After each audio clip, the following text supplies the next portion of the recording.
Hey, bonjour à tous et bienvenue sur ma chaîne YouTube. On se retrouve aujourd'hui pour une nouvelle vidéo et je vais vous faire un update lecture. Donc dedans vous allez voir les dernières lectures du mois de décembre plus les deux premières du mois de janvier.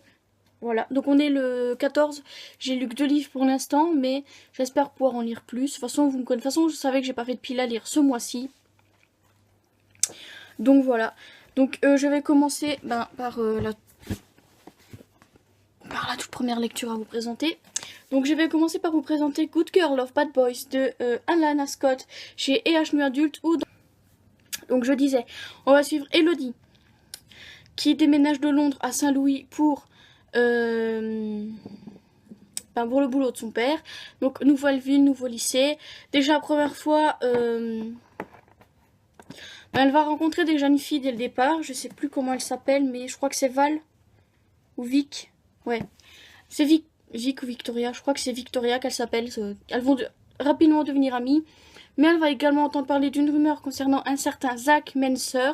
C'est ça? Ouais, Zach Menser, qui apparemment aurait fait de la prison, etc. Sauf qu'ils savent pas pourquoi. Voilà, personne ne sait réellement pourquoi il a fait de la prison. Il y a plusieurs rumeurs, mais en fait ils savent pas laquelle est la vraie, laquelle est fausse. Un jour, elle va le voir en fait dans le lycée, elle va se rendre compte qu'il est revenu. Et Et en fait, elle va le trouver très attirant.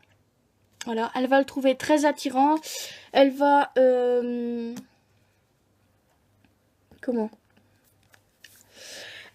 va se rapprocher de lui tout doucement, sauf que lui, au départ, lui, il n'est pas vraiment du genre à vouloir des copines, etc. Et surtout qu'il a une vie assez chaotique, on va dire. Il fait quelque chose dans sa vie qui le pousse en fait à éviter de se mettre en couple. Voilà, parce que ça pourrait causer des problèmes à lui, mais également à la personne avec qui il se met en couple. Voilà.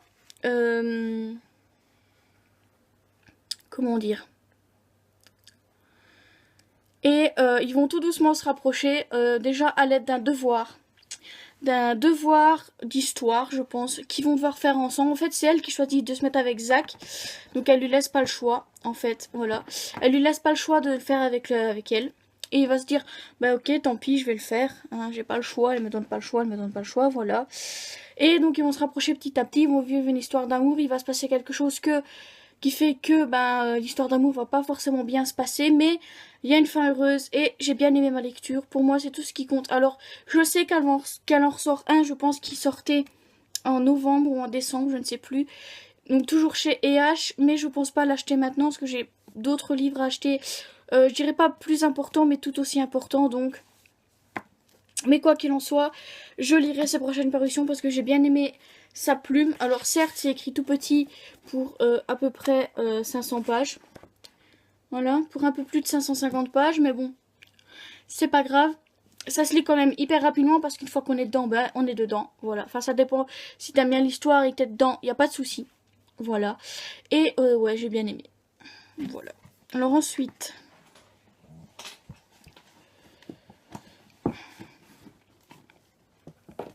Ensuite, je vais vous parler du tome... c'est le 2 ? Ouais. Du tome 2 de Before, donc toujours du point de vue d'Ardine. Donc toujours l'histoire de Tessa et Ardine racontée du point de vue d'Ardine.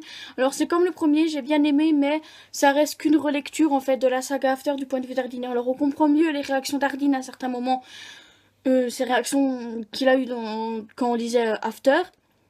Mais ça reste quand même que...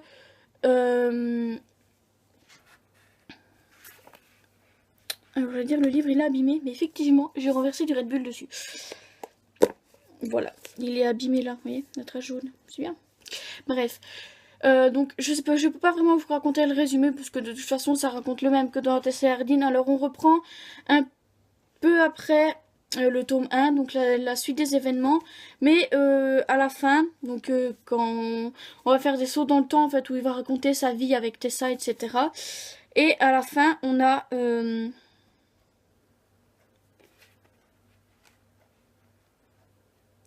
Comment ?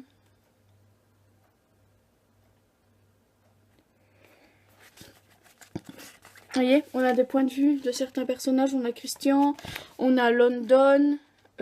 Si vous voyez qui c'est, si vous avez lu After, vous voyez forcément de qui je parle. Voilà. Et ouais, je trouve ça cool comme lecture. Et maintenant, bah, il me reste plus qu'à lire London et Between. Alors ensuite, j'ai lu Love Letter to the Dead, qui est un petit coup de cœur. Si vous avez suivi mon bilan lecture, vous savez que c'est un petit coup de cœur parce que dedans, donc, on va suivre, enfin, on ne suit pas vraiment Laurel, mais on vit l'histoire de Laurel en fait, qui va devoir écrire pour sa prof d'anglais une lettre à un disparu. Et pour sa première lettre, elle va choisir Kurt Cobain, où elle lui explique le truc de son devoir, etc. Voilà. Où elle lui explique donc ce qu'elle doit faire dans le devoir. Et en fait, au fil des jours, au fil des mois, elle va continuer à écrire ses lettres à ses disparus.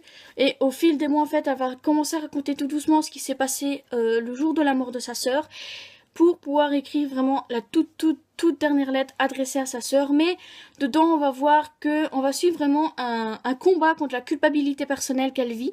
Voilà, parce que pour elle, c'est de sa faute. Et il va falloir lire toutes les lettres pour comprendre pourquoi elle s'en veut. Et aussi pour comprendre qui va l'aider en fait à surmonter la culpabilité qu'elle ressent par rapport au suicide de sa sœur. Voilà.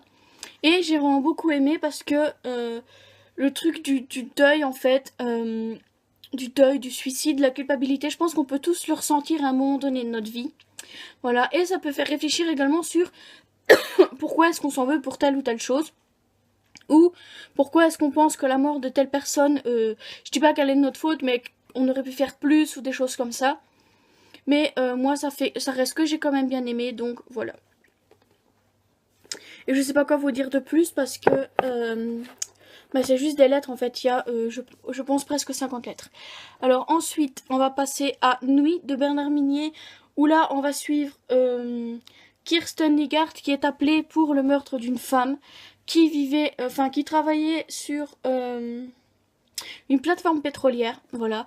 Et elle va découvrir, en faisant son enquête sur la plateforme pétrolière, qu'il y a un homme, en fait, qui n'est pas venu travailler ce jour-là, alors qu'il devait être là, qui travaillait aussi en même temps que, enfin, qui avait sa pause en même temps que la femme qui est morte, voilà, je sais plus comment elle s'appelle. Voilà, je sais plus comment elle s'appelle, mais voilà.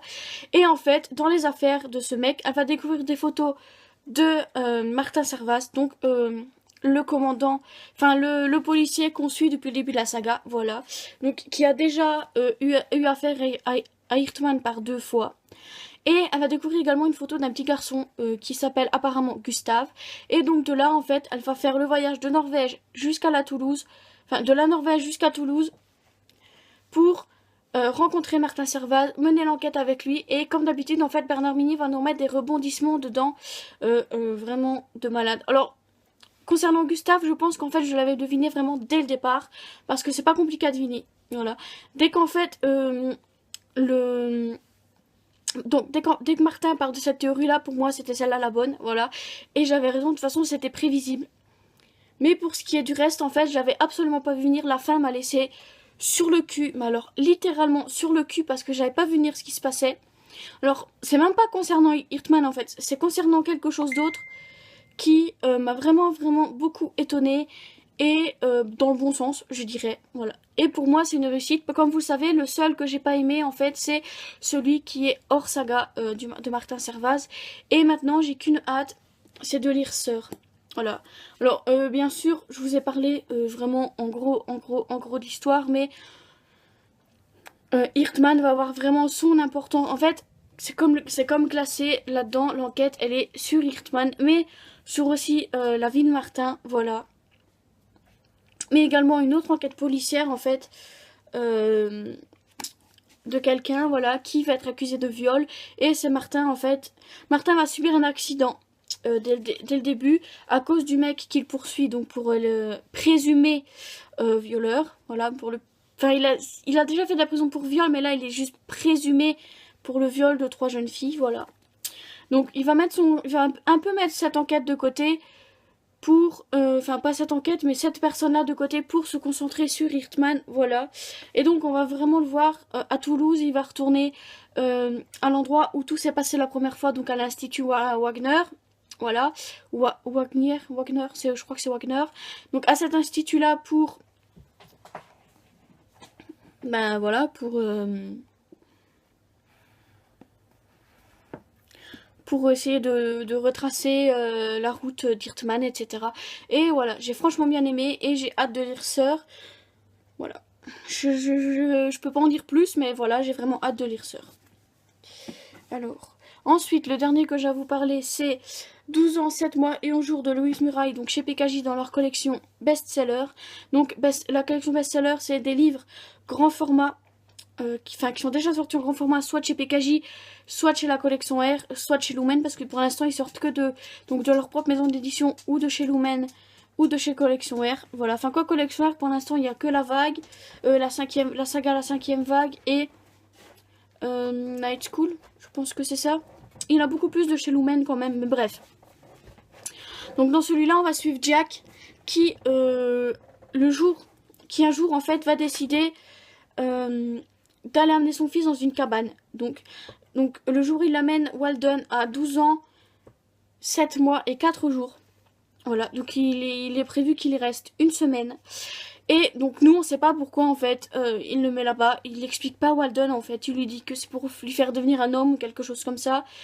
Et on va suivre Walden tout au long de ces 7 jours, voilà, de ses rebondissements dans la cabane, dans la forêt aux alentours, etc. Et donc donc l'histoire se passe dans le Maine, près du lac Walden en fait, qui porte le même nom que l'enfant qu'on va suivre, parce que c'est encore qu'un enfant à 12 ans. T'es entre l'adolescence et l'enfance, j'ai envie de dire. Donc on va le suivre pour ça. Et en fait, à la toute fin, on va découvrir pourquoi Jack l'a foutu dans une cabane. Et en fait, c'est mis dans la catégorie thriller, mais moi, personnellement, j'appellerais pas ça un thriller. Voilà. Moi, ce n'est que mon avis personnel, mais j'appellerais pas ça un thriller. Maintenant, c'est que mon avis, et on verra ce que ça donne par la suite. Mais, alors, je relirai forcément peut-être à Louise Muraille, mais à ce moment-là, je vais les lire en poche. Parce que, comme vous le savez, moi, je suis pas énormément grand format. J'en achète de temps en temps quand j'ai pas le choix. Mais sinon, en général, je suis poche. Voilà, donc c'est tout pour l'update lecture. J'espère qu'il vous a plu, que ça vous a donné envie de lire les livres. Donc, vous aurez compris que mes préférences, c'est quand même Nuit de Bernard Minier, Love Letter to the Dead et Good Girl of Bad Boys. C'est mes préférés là-dedans. Je dirais pas que le tout dernier que je vous ai présenté, la de Louise Muraille, est une déception, mais c'est vrai que moi, quand je lis un truc classé dans la catégorie thriller, je m'attends à avoir des frissons le long de ma lecture, et c'est absolument pas le cas. J'ai ressenti plus de trucs en lisant Nuit qu'en lisant 12 ans, 7 mois et 11 jours. Mais bref. Donc moi, je vous laisse. On se retrouve dimanche pour une prochaine vidéo. Bye bye.